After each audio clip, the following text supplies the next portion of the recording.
Assalamualaikum warahmatullahi wabarakatuh. Sahabat berazam, apa kabar Anda semua? Sudah beberapa hari kita tidak bertemu. Alhamdulillah. Mudah-mudahan di awal pekan ini kita selalu berada dalam keadaan sehat walafiat. Pemilihan kepala daerah serentak tahun 2024 di seluruh Indonesia telah usai. Dan Komisi Pemilihan Umum Daerah pun sudah selesai melakukan penghitungan suara secara berjenjang. Ada pasangan calon yang puas, ada pasangan calon yang tidak puas. Ada yang menang, ada yang tumbang.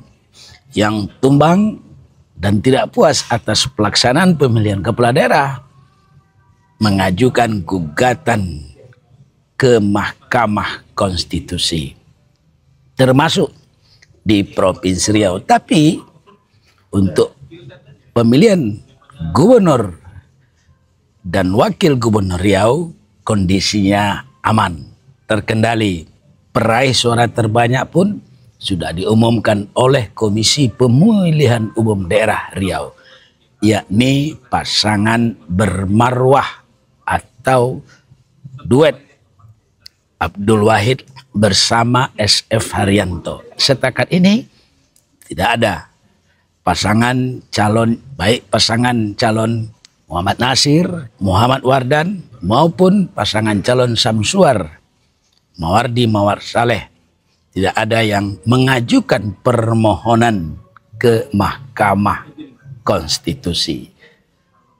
Apa sebenarnya faktor yang menjadi kemenangan pasangan Abdul Wahid bersama SF Haryanto yang pada pilkada serentak tahun 2024 ini sukses meraih suara tertinggi dengan 1.224.193.000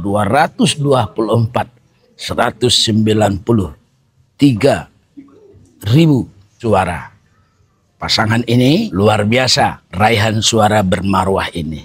Dan mungkin Abdul Wahid dan SF Haryanto pun tidak menyangka kalau mereka akan meraih suara hingga 43% lebih. Walaupun sebelumnya sudah diumumkan oleh lembaga survei dan perhitungan cepat bahwa paket ini meraih suara terbanyak mengalahkan duet pasangan calon lain. Kita akan coba menggali apa sebenarnya faktor kemenangan pasangan Abdul Wahid SF Haryanto. Nah, saya bersama tim berazam mencoba mencari faktor-faktor yang melatar belakangi kemenangan bermarwah di Provinsi Riau. Berdasarkan evaluasi berazam.com, ada 5 faktor kemenangan Abdul Wahid SF Haryanto di Pilgub RI tahun 2024 ini. Kita akan coba urai satu persatu faktor-faktor ini, mana tahu ini bisa menjadi catatan baik bagi Abdul Wahid SF Haryanto maupun bagi pasangan-pasangan calon bersama dengan tim sukses mereka. Tapi ingat ya, ini hanya sebuah persepsi, ulasan, bukan faktor yang bersifat absolut. Nah, kita mulai pertama, faktor figur. Nah, faktor figur ini adalah faktor Abdul Wahid dan SF Haryanto. Abdul Wahid itu adalah politisi muda yang pernah menjadi anggota DPRD Provinsi dan terakhir menjadi anggota DPR RI dari fraksi Partai Kebangkitan Bangsa. Bahkan periode keduanya di DPR RI, Abdul Wahid sukses mengumpulkan suara tertinggi di daerah Riau II, di atas dari 100.000 suara. Nah, usia lelaki kelahiran desa Beleras, Kabupaten Indragiri Hilir ini pada saat pendaftaran calon gubernur adalah 44 tahun. Masih muda kan? Dia adalah satu-satunya figur yang termuda dibandingkan pasangan calon lain, baik SF Haryanto, Muhammad Nasir, Wardan, maupun Pak Samsuar dan Ustadz Mawardi Muhammad Saleh. Begitupun dengan SF Haryanto yang lahir 30 April tahun 1965 dan pada saat ini berusia 59 tahun. Abdul Wahid 44 tahun, SF Haryanto 59 tahun.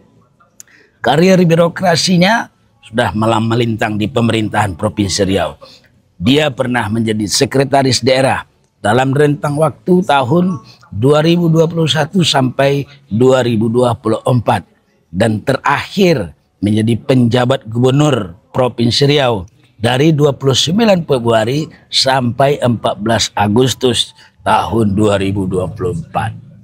SF Haryanto juga pernah menjadi pejabat di salah satu kementerian di Jakarta. Nah, usia mereka yang relatif lebih muda ini mengindikasikan bahwa kedua figur adalah tokoh yang masih bersemangat, yang energik, dan diyakini oleh sebagian besar masyarakat Riau akan membawa perubahan bila dibandingkan dengan pasangan calon lain. Tak hanya sebatas diyakini bahwa keduanya akan membawa perubahan, tapi pada tokoh ini dipersepsikan pula mereka sebagai simbol baru yang berinovasi dan memiliki kemampuan manajerial yang relatif lebih bagus. Abdul Wahid, politisi yang memiliki akses politik tidak hanya di daerah tetapi juga di pusat karena dia adalah mantan anggota DPR RI. Sementara SF Haryanto, dia adalah birokrat yang berpengalaman, terutama pengalaman di bidang infrastruktur. Semasa HM Rusli Zainal menjadi gubernur, SF Haryanto menjadi kepala dinas pekerjaan umum. Nah, duet Rusli Zainal dan SF Haryanto ini, peninggalan mereka, buah karya mereka masih dapat kita nikmati hingga sekarang.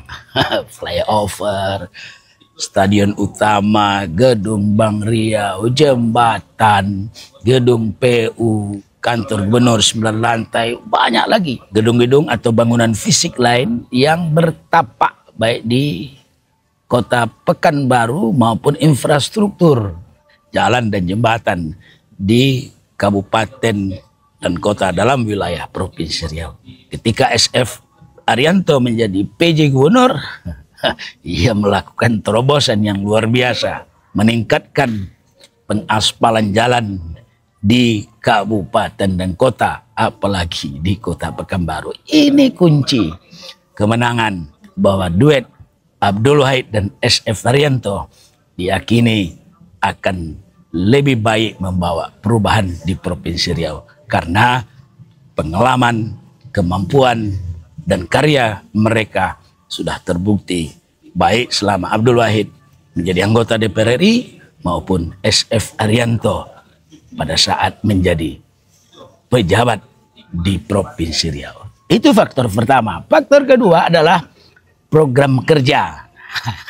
Biasalah, setiap calon yang berkontestasi di pemilihan gubernur, pemilihan kabupaten dan kota pasti menawarkan program-program kerja ke masyarakat. Nah, program kerja Abdul Wahid dan SF Haryanto yang ditawarkan ke masyarakat baik pada masa sosialisasi maupun kampanye pilgub itu relatif lebih konkret dibutuhkan oleh masyarakat baik di bidang ekonomi, bidang infrastruktur, pendidikan, kesehatan maupun program-program kerja lainnya yang lebih menjanjikan. Di luar itu, komunikasi mereka dengan konstituen atau masyarakat Riau dalam mensosialisasikan program kerja ini, komunikasi Abdul Wahid SF Arianto ke masyarakat untuk mensosialisasikan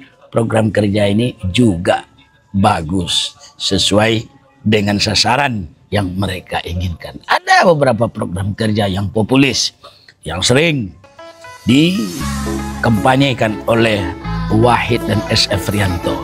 Di antaranya 16 program yang disepakati oleh Bermarwah dengan Ustadz Abdul Somad, mulai dari membangun Islamic Center, Jalan Sudirman, kemudian memperhatikan garim masjid, lalu beasiswa, memperhatikan juga para penggali kuburan, dan lain-lain. Di samping program-program lain yang itu lahir dari kesepakatan Wahid dan SF Arianto. Misalnya peningkatan infrastruktur, jalan dan jembatan di seluruh kabupaten kota dalam wilayah Provinsi Riau, pemberdayaan UMKM dan milenial, pendidikan dan kesehatan gratis, juga honor RT dan RW yang selama ini kalau kita perhatikan, aduh, honornya itu buat kita nangis juga tidak ya, tapi relatif lebih kecil lah. Kemenangan pasangan Bermarwah juga ikut dirangsang suntikan tambahan honor dari pemerintah Provinsi Riau masa kepemimpinan Abdul Wahid dan SF Arianto. Silakan Pak RT PRW ingatkan janji ini supaya bisa direalisasikan dalam anggaran APBD tahun berikut, termasuk satu rumah satu sarjana, juga program satu rumah satu sarjana, dan banyak lagi program-program lain yang itu tidak mungkin saya ulas satu persatu yang waktunya relatif terbatas. Faktor ketiga adalah faktor Ustadz Abdul Somad. Nah, UAS adalah tokoh agama sangat dihormati tidak saja di Provinsi Riau tapi juga di seluruh Indonesia, bahkan negara-negara tetangga. Nah, kehadiran UAS pada Bermarwah jelas dapat memperkuat dukungan masyarakat Riau kepada Wahid SF Arianto. UAS adalah simbol dari legitimasi pasangan ini. Menurut survei LSI DNIJA pada bulan November kemarin, 90% lebih responden dari LSI DNIJA ini mengaku mengenal Ustadz Abdul Somad, dan 60% lebih responden itu juga mengaku terpengaruh oleh ajakan imbauan Ustadz Abdul Somad untuk memilih pasangan Bermarwah ini.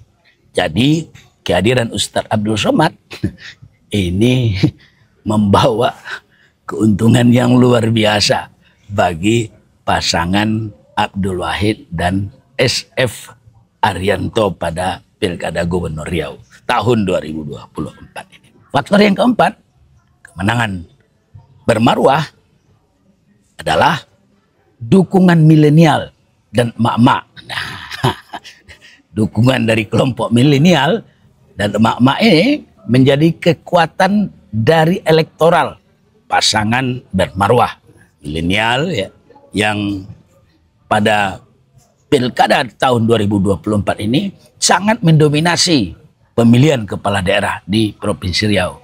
Bahkan pada Pilpres kemarin itu 60% pemilih Indonesia ini adalah dari kelompok milenial. Begitu juga di Provinsi Riau jumlahnya cukup besar, dan Abdul Wahid SF Arianto berhasil mengkoordinir dukungan-dukungan dari kelompok milenial ini dengan membuat simpul-simpul yang itu kadang sulit diprediksi dari provinsi sampai ke kabupaten kota. Bahkan ada milenial yang sudah berada di kubu tetangga berpindah ke kubu Bermarwah untuk memperkuat barisan Abdul Wahid SF Arianto. Begitu juga dengan emak-emak yang bergaris keras, yang secara berantai ikut pula mensosialisasikan dan mengkampanyekan agar masyarakat memilih pasangan bermarwah pada Pilkada serentak tahun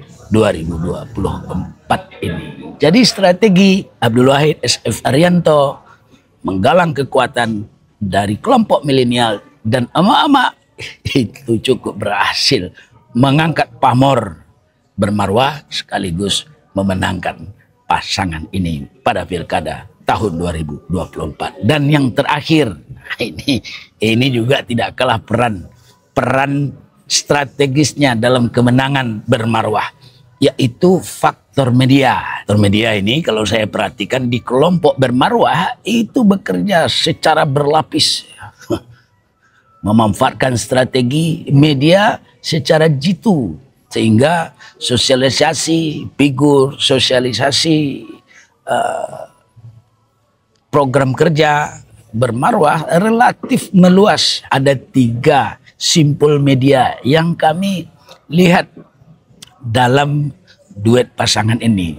Simpulnya mungkin banyak ya, tapi secara garis besar saja saya ambil 3. Kalau ada simpul lain yang tidak termasuk, saya mohon maaf. Yang pertama adalah media yang simpulnya ada pada Abdul Wahid. Nah, ini media yang ada pada simpul Abdul Wahid ini itu dipimpin oleh Albert namanya. Albert ini adalah wartawan senior juga di Pekanbaru dan owner dari liputanoke.com. Albert ini itu markasnya ada di mungkin di kantor PKB. Dia mengkoordinir berapa anak muda yang itu memiliki talenta yang cukup bagus untuk mensosialisasikan program Abdul Wahid SF Arianto ini, terutama Abdul Wahid pada media-media sosial. Kalau kita lihat media-media sosial yang ada pada Abdul Wahid, waduh, saya angkat tangan juga pada medsos Abdul Wahid. Akun-akun mereka itu cukup banyak dan video-video yang diposting dengan durasi pendek baik di TikTok, Instagram itu membentuk opini yang membuat ketokohan Abdul Wahid menjadi politisi besar yang dipersepsikan akan mampu membawa perubahan. Nah, itu simpul pertama dari Abdul Wahid yang dikomandoi oleh Albert. Nah, simpul kedua adalah media yang berada di pemenangan SF Arianto, juga dipimpin oleh wartawan senior di Pekanbaru, namanya Mario Kisas. Mario Kisas inilah yang menjadi ujung tombak dari SF Arianto. Di belakang Mario ini juga ada banyak sekali wartawan-wartawan yang bekerja di media online dan anak-anak muda yang membentuk opini melalui media sosial. Media sosial itu ada milik SF Arianto sendiri, ada juga media sosial di luar akun SF Arianto. Itu semua dikoordinir oleh Mario Kisas. Tidak tertutup kemungkinan di luar dari media yang dikoordinir oleh Albert dan kemudian Mario Kisas, tentu ada media-media lain yang itu bergerak secara spontan. Mungkin karena mereka bersimpati kepada bermarwah atau mereka ingin mensosialisasikan program bermarwah ini ke tengah masyarakat. Nah, simpul yang ketiga pada kubu Ustadz Abdul Somad. Ustadz Abdul Somad mereka punya akun sendiri. Baik akun Ustadz Abdul Somad official maupun banyak akunnya Ustadz Abdul Somad ini, dan view-nya banyak sekali, followernya juga banyak. Ustadz Abdul Somad kan terkenal dai atau penceramah yang memiliki follower media sosial cukup tinggi. Nah, potongan-potongan video Ustadz Abdul Somad, video Abdul Wahid, video SF Arianto itu kadang juga masuk kepada akun Ustadz Abdul Somad ini. Dan ini luar biasa. Jadi 3 simpul media ini baik pada Albert, pada Mario maupun pada timnya Ustadz Abdul Somad itu memiliki peran yang strategis dalam kemenangan tim bermarwah pada Pilkada Gubernur tahun 2024 ini. Nah, di luar kelima faktor itu, faktor figur, program kerja Ustadz Abdul Somad, milenial dan emak-emak serta media yang tak kalah hebatnya adalah tim sukses bermarwah. Baik tim sukses yang tergabung dalam koalisi partai yang dipimpin oleh Partai Demokrasi Indonesia Perjuangan maupun tim sukses relawan yang dipimpin oleh Bapak Arwin A.S. Sarjana Hukum. Tentu banyak lagi tim-tim lain yang berempati kepada bermarwah untuk kemenangan Pilkada 2024. Ini hanya sebuah ulasan yang belum tentu mengandung kebenaran dan Anda bisa saja berbeda pendapat dengan ulasan ini, tapi atas nama Berazam kami menyampaikan tahniah selamat untuk kemenangan pasang bermarwah. Mudah-mudahan sampai ke hari H pelantikan semua proses pilkada gubernur dan wakil gubernur Provinsi Riau berjalan dengan baik, aman, dan lancar. Kita bertemu kembali pada edisi berikutnya. Jangan lupa subscribe YouTube Berazam, like and share, nyalakan notifikasi lonceng YouTube Anda. Assalamualaikum warahmatullahi wabarakatuh.